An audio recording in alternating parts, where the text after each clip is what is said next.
Is the corporate job your goal? I mean, what's the most important to you? Do you want to deliver the scraps to your family and friends, right? Or do you want to be more engaged and doing things that you really would rather be doing, right? Investing for retirement takes time, patience, and consistency. Eventually, you'll reach a point where you don't need to contribute any more money to hit your retirement goals. And that's what we call Coast Fire. On our Coast Fire segment today, we're going to interview Mariah Hudler and Blair Hickman from California. Mariah and Blair recently hit this Coast Fire milestone that we're talking about. Today, we're going to learn how they accomplished this family financial goal and how this affects their journey going forward. Welcome to the show, Mariah and Blair. Thank you, Andy. Thanks for having us. Appreciate it. Absolutely. Glad to have you both here and have these great conversations to hopefully provide some clarity to people on what Coast Fire is and how it could work in their lives. So let's start off with this Coast Fire 5. These are short, quick questions with short answers that will help people understand your current situation. The first one is, how much have you invested for retirement? We have invested $2 million. Wow, that's awesome. Congratulations. Very cool. All right, question number 2. How old are both of you? I am 49. Just recently turned 50. All Awesome. right. And happy birthday to you, sir.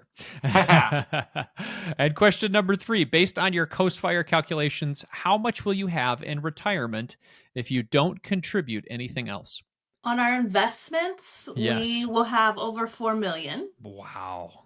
Incredible. And then we have additional. Yeah, so I had worked at a municipality that was in a pension system. So thankfully I have a pension going forward, and that's like cherry on top. I know that's special and I'm thankful for it, right?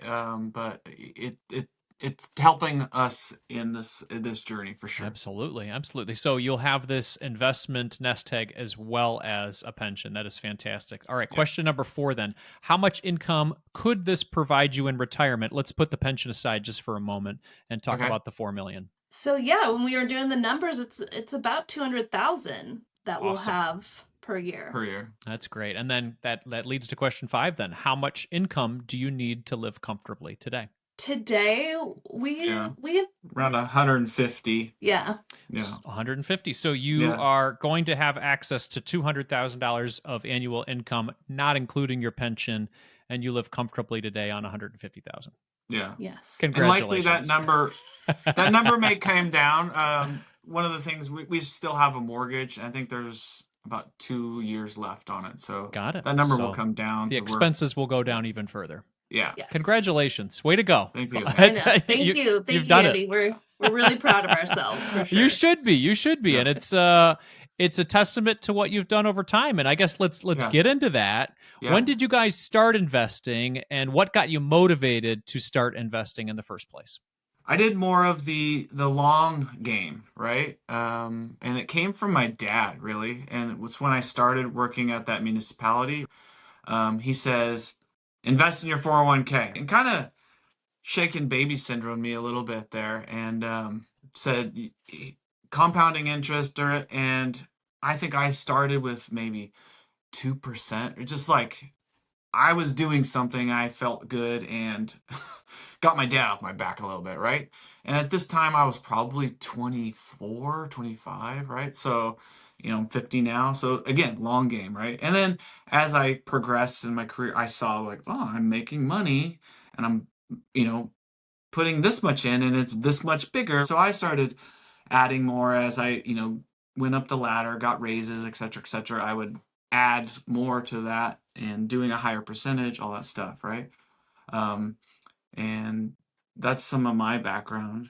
Yeah, I had more of a delayed. I spent a lot of time in school and then moved to New Zealand after my master's program.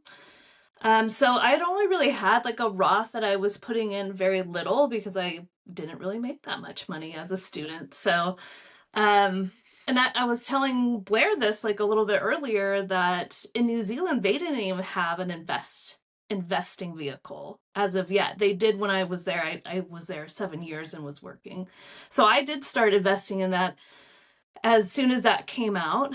But I started to realize it was a bit of a limiting factor in New Zealand to be able to save right? And I knew that I would probably need the stock market to do that. And there was a limited access that we had from all the way down in the bottom of the world in New Zealand to be able to invest in it. So it was one of the things I considered when I moved back home, was that I would have to focus on investing at a higher rate. So yeah, so initially I kind of over invested in education and experiences. And then when I came home, I kind of hit the road running back, once I got into the W-2 world here in the US. I like that. And then you guys combined efforts at one point. Was this in New Zealand or after New Zealand? How did that work? Tell me about that. After New Zealand is about what, 13, 14 years ago? Yeah. Yeah. And we came together, seeking love, all that fun stuff, right? We met in the US. Yeah, met here. And we kind of, one of those conversations, Mariah may share this, but a lot of our beliefs around money were in on alignment, right? There wasn't this, I'm a saver, I'm a spender, and we had tried to make it work. We were both kind of already savers and had, goals towards, this thing, which is fire, but at the time we didn't know what it was really, right? Yeah, was there a moment in time that you had discovered that that is something that you wanted? The purpose for saving and investing was to give you that freedom. When did that happen? For me, I had a coworker, just a few years younger than me, but her goal was, I want to retire around 50. And I was like, that sounds good, right? And it's like, she kind of opened the door to that. And I was like, is that something I could do, right? And then we started talking about it. She's like, yeah, let's do it, right? And I was like, okay. There was no fighting. There was no trying to convince, right? She's like, okay, right? So we were all kind of on board at that time. Yeah, I mean, I think we hit that point of clarity early on when we started merging together, and we had that anchor point, like, okay, well, now we'll work backwards from 50. I carried some student debt. I mean, I carried that for a long period of time. I'm not 100% sure why I didn't pay it off, but when we started having these conversations, we also come from single income families. Like, we grew up with single moms that carried really the majority of the weight. And I think that there was some fear and kind of doubt and possibly some mistrust of, like, I'll never forget, I think it was like our third date. Blair was like, so how much money do you make? And I was like, immediately just like, oh my gosh, why does this guy want to know how much money I make? Yeah. And it just really sent up like some, I don't know, flags, but just, I had been, the messaging was money was stressful. The messaging was you need to be able to take care of yourself. And here now we're facing this like, oh, we're going to do this together.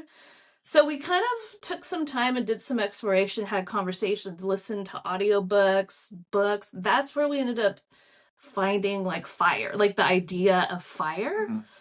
Mm-hmm. And, pretty much from there, it kind of took off in terms of like, well, this could fit with your goal of retiring at 50. We could kind of build something out with all the options available to us between our two careers and making sure we optimized everything.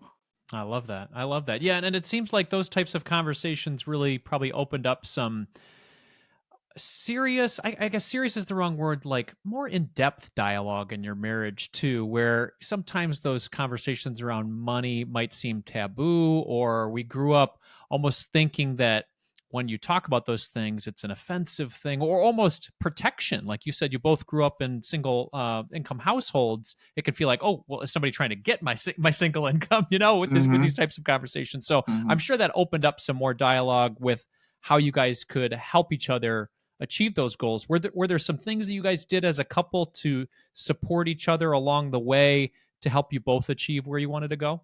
When we got together, we were married, right? We got married, our first marriage. One of those things is we combined incomes. We went to the combined bank account. So it really helped with communicating about money. It really helped with, things that she'll get into is that financial infidelity. And everyone has the same bank account password and all that stuff, right? So it really helped the goal in towards the vision, right? Because nobody was out there doing stuff on their own and had their own agenda and all that stuff. Yeah, I mean, transparency really helped to continue those like conversations, and we recognize had awareness of these doubts, but that built the trust. And also because this is very different to what our parents did. We had a hard time believing, right, that the money would grow Yeah. by the system we created, and it turned itself into an engine. And essentially, like, we tripled our net worth in 3 years. And we have monthly money dates where we do check this, and we update, all of our accounts. Like, we split the accounts, and then we just update on like an Excel spreadsheet. Like, it's really simple. Um, and over time, that helped us to build trust. Like, that money will be there. It will continue to grow. Like, it helped to reduce of people that aren't really money people, or at least didn't come from like those conversations, that education, that like guidance from our parents, to be like, wow, like this really works. Like, this really does. And the partnership piece definitely accelerated that. That's incredible. I love that. Now, you've talked about early retirement and Coast Fire. Where are you guys in your journey right now? Have you decided to pursue different type of work, or is that somewhere in the future? Tell us where you're sitting today with those decisions. So with regard to work. we're at what's half of Coast Fire? Coast Fire divided by 2, right? Yeah, semi-retirement or something like that. So yeah. I'm retired. My plan was retire at 50, and I'm not looking to go back, right? Or let something maybe organically happen, but Yeah. I didn't want to be in, well, I have to go do something, right? And then Mariah is still working part-time, was like 2.5 days a week, something like that. So, so we are coasting, right? Is pretty much it. So I love that. I love Yeah. that. So it's it's like a half income household right now. So you guys said you had the single income. Now it's a half income household, but on purpose. Yeah. Well, and he gets his pension. So, yeah, absolutely. like the pension started essentially the day. Okay. So that happened at 50. Yeah. That was the key, right? I could start leveraging the pension at 50, right? So it was a key decision maker. That is incredible. And now, when you guys are, Blair stepped down from working and you're working part-time, what has that extra time meant for your family life, for your health, things like that? Yeah. Talk to me about that. This was a huge part of the decision, right? So I'm glad you brought it up. So it went from overall, like, work was a burden for me mentally. And there was some conversations that were had in the past where, Blair, you need to engage with the family, right? Like, it would, and I was more of a manager of people type job. So it wasn't, I was physically exhausted, but I was just mentally exhausted. And I would zone out, like, on YouTube, come home on the couch, and my loving wife would have some, Hard conversations. crucial conversations. And it was just kind of like, a smack in the face, like, yeah, I need to do better, right? So now, like, I am taking the kid to school, I'm picking him up, I'm more engaged. Like, when I kind of put it out there and said, hey, I'm retiring at work, I gave him a few months notice. Mariah said, like, hey, you just look healthier. And I kind of hooked up with an old coworker about a few weeks ago, and she's like, oh my God, Blair, you just look so much less stressed, right? So, which is, good to hear, right? And it helps, corroborate why we did this. So, getting way more focused on my health. One of the things I really like to do is cycling, and just like the last year at work, I kind of had it just a rough year, a couple different things going on, and got away from that. And then that just creates another spiral, right? You're not exercising, right? Then you're down because you're losing your, fitness, all this stuff. So I've been putting a little more time into that, and I think it's really helping me out in that mental capacity. That's beautiful. And Mariah, have you seen a major change in Blair since retirement has happened? Yeah. Be careful what you say. I've mean, 100%, I mean, it impacted Blair's job, required him to be gone from 6 a.m. and then not returning to typically around 6, yeah, 5 or 6 p.m. Yeah. And then he wasn't really available. So, because he was exhausted and just kind of numbing out. So that left a lot on me to carry all the way from the morning to the night and work. At one point, I had a conversation that I do have to go part-time because I just cannot manage all of this. And I did start to see for Blair, like things that eroded. He was into cycling and then he wasn't cycling anymore. And like he was never able to achieve this balance again, right? So now, like, yeah, he looks younger. There's just so much less stress in the house. Like, I get to focus on things from my work, like he picks up and takes the majority of the things, which helps us overall. And we get to do more fun stuff together. So I don't know, Andy, if you got the pickleball bug, but Oh yeah. we are we are on a pickleball ladder right now, and it is wow. I think that is the sport sponsored by Coast Fire. Coast Fire sponsored sport. Absolutely, because we play a lot too. I would 100% agree. So. I think that's fantastic. Yeah, Blair and Mariah, I'll confess the same thing. I over leveraged on my career, and I was spending way too much time growing that corporate ladder and neglecting my family at the same time. And then when I did come home, my brain was just fried, and I'd give them the scraps, and that really felt like the opposite of what I'm supposed to do. And it was just this thing inside of me that just felt like something was tearing my heart out. And I'm like, I need to change. I got to do something different. And luckily, like you guys, you did the right steps for those decades to say, hey, there's a reason I'm building this wealth. There's a reason I'm putting away this money, and let me use it to create the life that I want to have while I'm young and I can take care of my health and really have a great, life ahead of you. Right. So kudos to you on that. I wanted to jump in there, Andy. You said you're feeding them the scraps, right? Like, in hindsight, it's perfect vision, right? And you say that, and it's like, how sad is that, right? Our wife, our kids, family members, like, we're barely, these are what's most important to us, right? And it's like, how did we lose this vision? And I think I'm just so blessed that, yes, I was giving them scraps, but I think I was hopeful that I knew that there was this finish line, right? And I was going to be giving them, the 7-course meal soon, right? But there was it was a steep mountain that everyone was climbing and having to deal with in that period of time. And, unfortunately, like, don't get to share it with everyone, the 7-course meal. My dad has passed away last year, so my vision didn't meet 100%, but but we're here now, so we're enjoying it.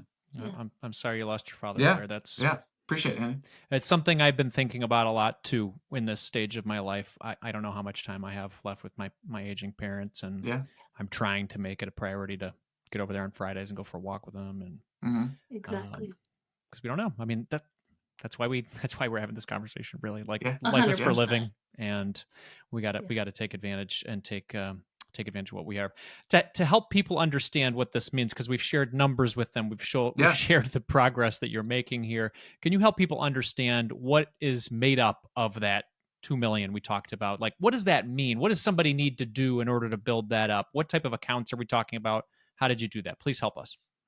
For me, there's a Roth IRA. So that I started, when I was working kind of in my 20s, right? Then I had a 403B through my employer. And then I had a pension as well, but it was a lump sum pension. So as soon as I retired from the corporate world, I rolled that over because it was making only about 2% a year. So I rolled that into my 403B and manage it there. We also started a brokerage account because when we were building out, our pathway, which included having an emergency fund. Our emergency fund grew quite big. And we were both solidly employed. So I opened a brokerage and I transferred the majority of that emergency fund into, index funds. And that's continued to grow over the years as well. And then Blair has a few through his company. To her point there with like the rainy day fund, we are I'd say overall somewhat able to take on risk, right? So we're not 100% in like Bitcoin, that far end of the scale, and we're not all the way in like bonds, right? So so this rainy day fund, yes, it can go up and down with the market, but overall it's going up, as the market tends to trend over time, right? So I invested in 401, Dad said 401k, so I couldn't have been any more uneducated about all of these things, right? When I started, but I just knew you got to invest in compound interest, right? And like that is like the key, right? Like you just need to know that. But then at some point, this is probably 5-ish, 6-ish years ago, when we were talking like, hey, if you're going to be retiring, right? The 401k, you can't get out until 59 and a half, right? Well, I'm supposed to be retiring at 50, so that doesn't make sense.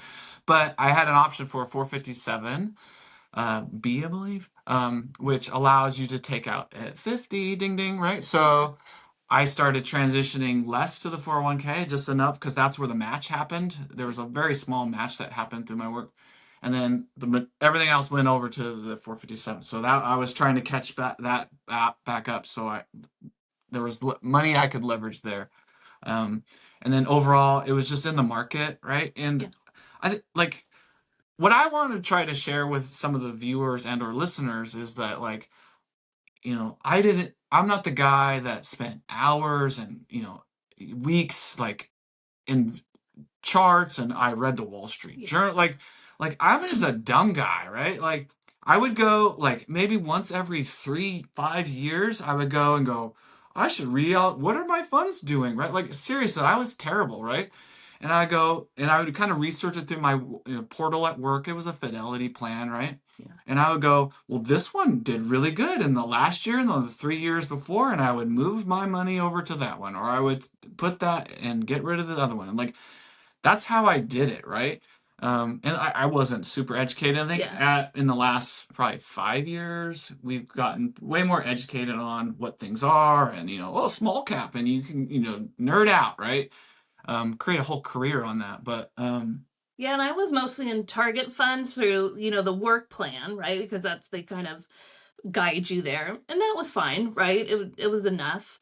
But yeah, I mean, we did read The Simple Path to Wealth, and that's how I started building out the emergency fund and our just total stock market, funds to just kind of sit and grow, which is great. And then, like we did optimize, as we knew exactly what matches we were getting. We also had a number that we were, right, that was our number, 2 million. Like that would make us feel financially secure, right? So we had up at one point up to like a 35% savings rate. Yeah. I mean, we've been blessed with great jobs and careers that, even in high cost of living California, I think a tenant essentially is living below your means. Like, talk to me about those careers a little bit. I know we've kind of bounced around specifically about what did you guys do for work over the last 20, 30 years, and general income range could be helpful for the people out there too. Yeah. I started medical social work. So my first job was 38,000, and that was in New Zealand. And then I topped out. I retired about a year and a half ago.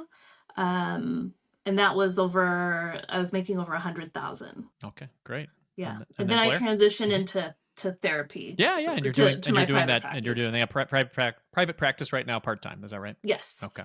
Yeah. And I started in 1998 at a electric municipality, in my city, and reading meters at I think I was making $16 an hour or something like that, right? And that was full time. And then when I retired, I think I was, up the ladder. I was a manager. of, of a work group of about 35 people or so, and ended up at like 176, something like that. Very cool. Over time, that helps a lot of people to understand your background and Yeah, how this all happens. You guys said 35%. That could be a lot for some and not a lot for others. So I appreciate agreed. you And walking through that. I'm very cognizant of Yeah. that, right? Like if you're living in the center part of the country, right? Like 178,000 is pretty much unheard of, right? But when you're at the edges, Yeah. it's kind of what you need to survive almost, Yeah, right? absolutely. Yeah. And at the top of the show, I mentioned you have the ability to stop or slow down your contributions. Where are you guys on that journey right now with Coast Fire? Yeah. Are you still doing 35% or are you slowed things down? Talk to us about that. Yeah. No, we stopped all contributions. Yeah. Basically, I mean, actually, as soon as I went part-time, I stopped my contributions. And then with, essentially, the other half of Blair's pension was going into investment. So we kind of knew that this is what we would be living on, right? We just would not be putting as much money into our investment. So we had an idea that we could make that transition to like whatever the money comes in, which is really like so different from what we've been doing for the last 20 years, like if this has to go here and this has to go here, and now it's like, okay, the money comes in to pay the bills. Yeah.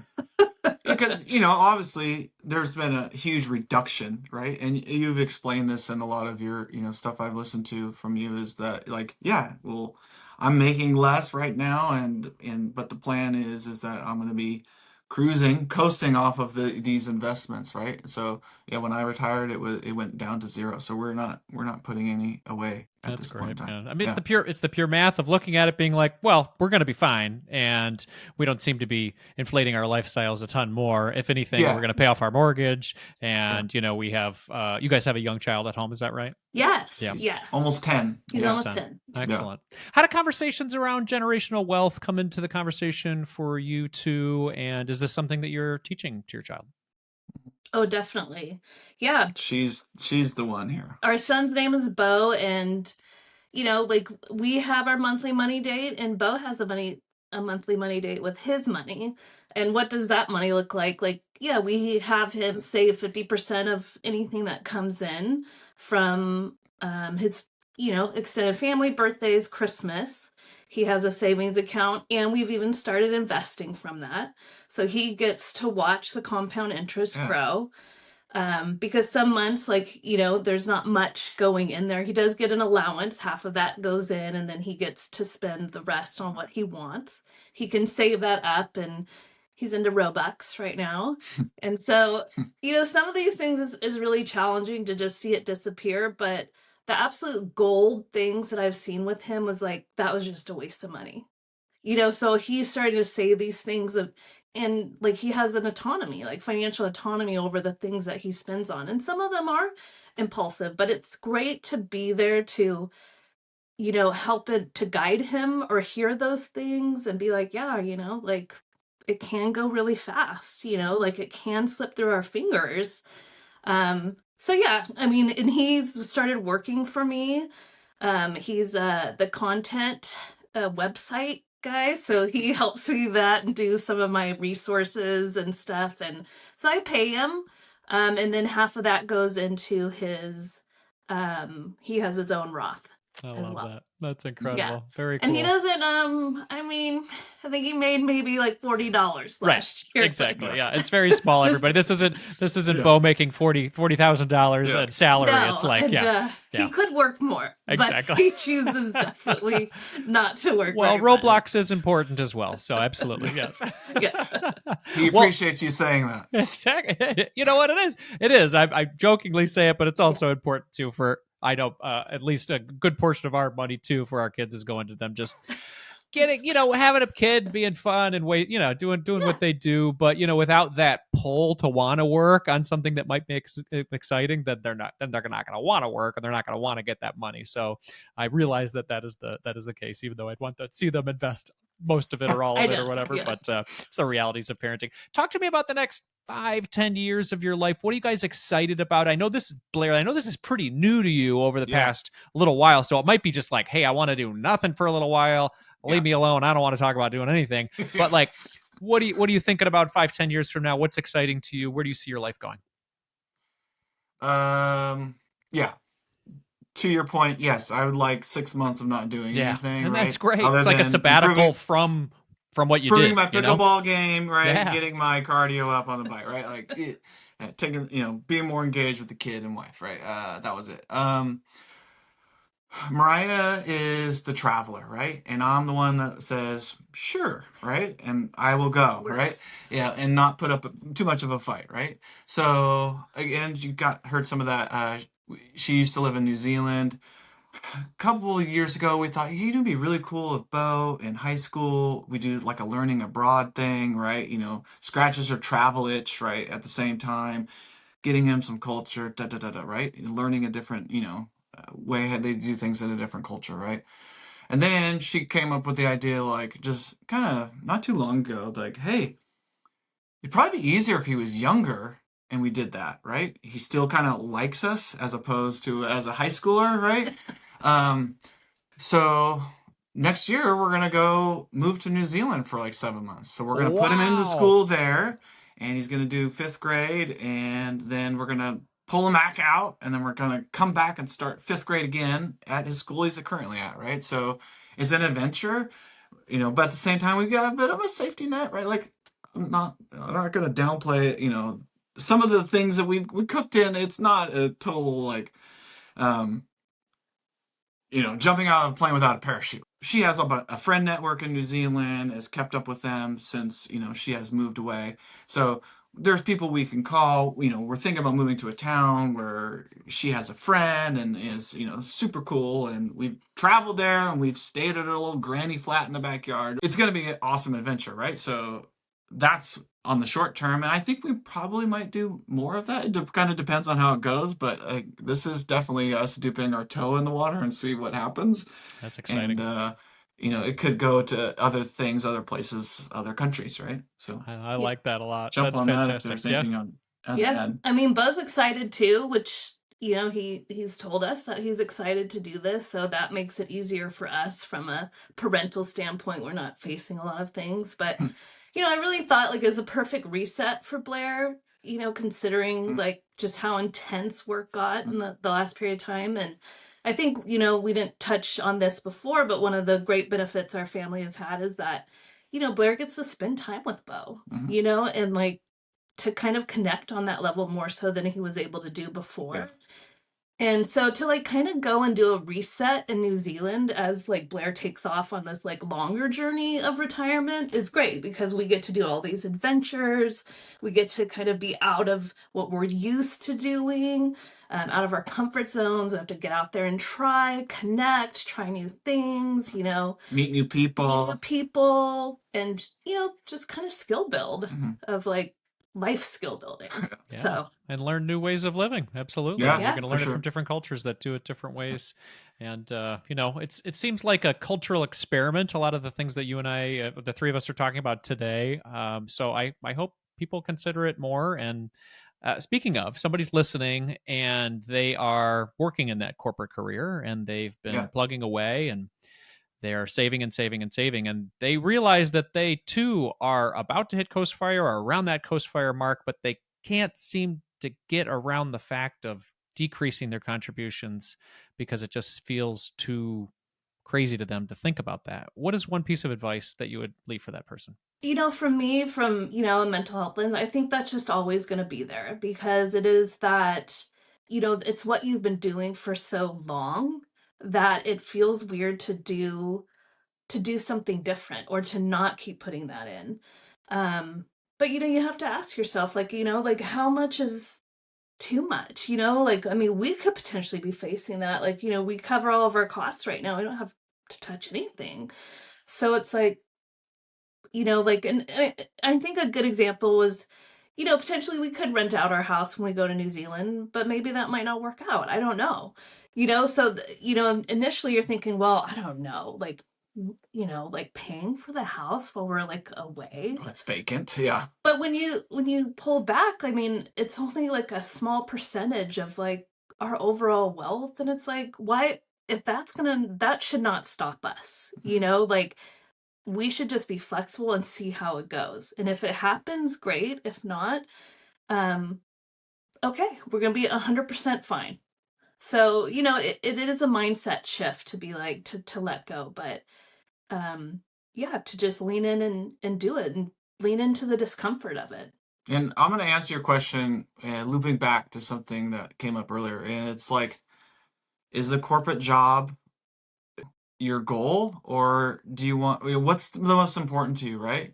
Do you want to deliver the scraps to your family and friends, or do you want to be more engaged and doing things that you really would rather be doing? And if that if that side of the scale is heavier than the corporate world, then do it, right? Like, you can always get another job. You can always, and a lot of There's always times, right? work. A lot of times there's a positive when, you get fired and you go on the market and you get a better job, right? Or the culture is so much better at that, new company, right? So, like, it could pay out in positives, even if it doesn't work, right? So, we're obviously super high leveling this, right? There's a, Yeah. a million reasons why it's a difficult decision.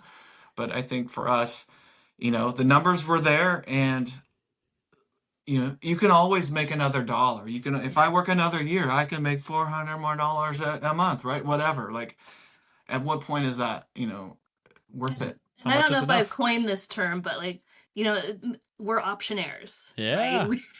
We have options, and Blair can go back to work. You know what? Yeah. He actually could go back to work if we needed it, or I could work more, or there's just different ways to do it, or we could move to New Zealand, or we could move to geo arbitrage. Move somewhere where it's less. So we have options, and that I think is like the most fantastic thing about being in this position, having Coast FI, is that we'll figure it out. Like, you will figure it out. Like, if you've done this for this long, you're there, you're close enough, you're an optionaire. I like that. Options are the best form of wealth, in my opinion, and, Yeah. and time freedom, which you guys have definitely shown here. Now, Mariah, I know you are helping people out specifically with financial counseling and other ways. How can people connect with you and learn more from you?